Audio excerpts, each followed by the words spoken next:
जळगाव शहरातील प्रत्येक गल्लीपासून ते मुख्य चौकापर्यंत स्वच्छता करण्यासाठी जळगाव महानगरपालिकेने एका मोठ्या कंपनीला कंत्राट दिलं आहे.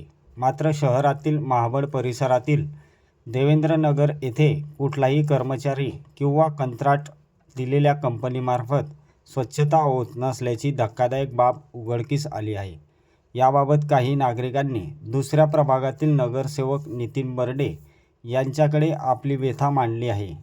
यावर नगरसेवक बर्डे म्हणाले की जर शहरात माती उचलून त्याचे पैसे कंत्राटदार घेत असेल तर कचरा का उचलत नाही, असा सवाल त्यांनी उपस्थित केला आहे. पहा काय म्हणाले नागरिक व नगरसेवक.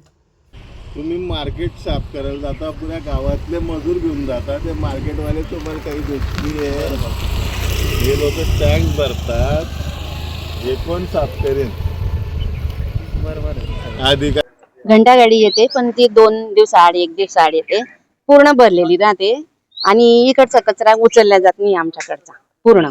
आणि अर्धा सोडता अर्धा भरून आधीच भरून येते गाडी, तर पूर्ण झाडूवाले येत नाही, गटारी साफ करायला येत नाही आणि वास असा येतो नाही इकडच्या कचऱ्याचा. आणि हवेने आमच्याकडे सगळ्या पिशव्या वगैरे सगळं उडून येतं तिकडनं. आणि कचरा पेटी ठेवलेली नाही तिथं, त्याच्यामुळे ते लोक खालीच कचरा टाकतात खाली आणि तो सगळा कचरा आमच्या इथं उडून येतो. आणि किती वर्ष झाले तुम्हाला या समस्या? आम्हाला 12-13 वर्ष होऊन गेले इथं येऊन, तर ती समस्या कायमच आहे आमच्याकडे. तरी पण बरं, आतापर्यंत महानगरपालिकेचे कोणतेही कर्मचारी इथपर्यंत पोहोचत नाही का? नाही पोहोचत. पोचलेले नाही, अद्याप पर्यंत नाही आले कोणी.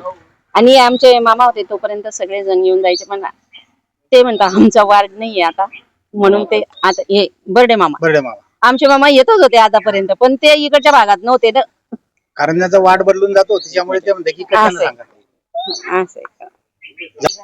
आणि गटारी पहिले करून द्या, आणि आमचा एवढाच रोड राहिलेला आहे दुर्लक्षित भाग म्हणून, तेवढा आमचा रोड करून द्या बुवा. एवढा इथून तर इथपर्यंत आम्ही मागे राहतो. नवीन झोन मध्ये असं तसं. आणि कोणाकडे तक्रार केली तर तुमच्याकडे नाही. कचऱ्याचं सांगितलं ना दादांना. त्याचा प्रॉब्लेम असा आहे की ते समोर भिंतीच्या बाजूचे खरगट टाकला, ते त्यांचा वास दिवसभर रात्रभर इकडे येतो. ही हवा तिकडनं असली म्हणजे प्रॉब्लेम होऊन जातो.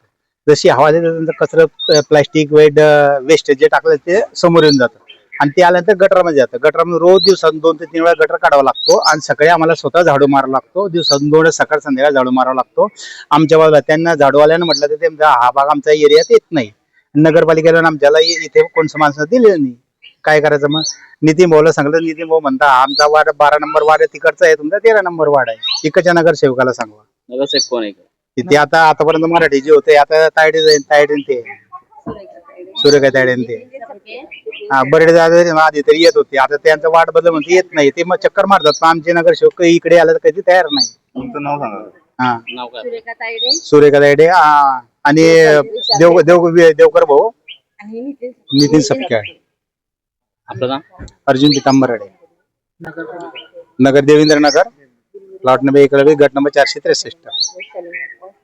आज मी माझ्या वार्डात समतानगरला पाण्याच्या टाकीपाशी आलो असता तिथला कचरा भरायला लावला. त्यानिमित्ताने मला या माझ्या वार्डाच्या लागून असलेला दुसरा वार्ड क्रमांक 13 तिथल्या सर्व महिला आल्या माझ्याजवळ. म्हणे आम्हाला पण हा त्रास आहे. त्यांनी सर्व हा कचरा वगैरे दाखवला. मी सर्व प्रशासनाला एकच विनंती करेन, आयुक्त साहेबांना एकच विनंती करेन की आपण 4 दिवसापूर्वी न्यायाधीश, जळगाव जिल्हा न्यायाधीश यांच्या आदेशानुसार जसं न्यायाधीश क्वार्टर पासची माती भरली आपण आणि बीव्हीजीला त्याचं वजन करून विकलेलं आहे, त्याचे पैसे सुद्धा तुम्हीच देणार आहे बीव्हीजीला. त्याप्रमाणे इथं आता या पत्रकारांनी मला दाखवलेला जो कचरा आहे तो कधी भरणार आहात आपण, एवढंच मी आपल्याला प्रश्न करतोय. आपण स्वतः आपल्याला इथं येऊन बघा. आताही समतानगरच्या मागचे 2 स्पॉट मीने भरायला लावले बीव्हीजी कंपनीला, ते 8-8 दिवस येत नाही इथं. आणि आज जो कचरा आहे नागरिक दाखवताय तो कचराही बघून घ्या तुम्ही. एकीकडे माती विकताय आणि एकीकडे हा कचरा बघा. तुमची काय मागणी राहील? माझी मागणी एवढीच राहील की जे ठेकेदार तुम्ही नेमलेला आहे, नागरिक तुम्हाला टॅक्स भरताय, कर भरताय, तुम्ही इथं स्वच्छता द्यायला पाहिजे नागरिकांना. हा सर्व कचरा उचलायला पाहिजे, तुम्ही गटरी वगैरे साफ करायला पाहिजे, स्वच्छता कर भरताय नागरिक. एवढं नागरिकांकडून मी अपेक्षा करतो. नागरिकांचा एक प्रतिनिधी म्हणून मी बोलतोय. माझा वार्ड नसला तरी मी माझ्या वार्डात आलो होतो पाण्याच्या टाकीच्या मागे. तिथं पाण्याच्या टाकीच्या मागे 2 स्पॉट आहे आणि हा एक स्पॉट आहे.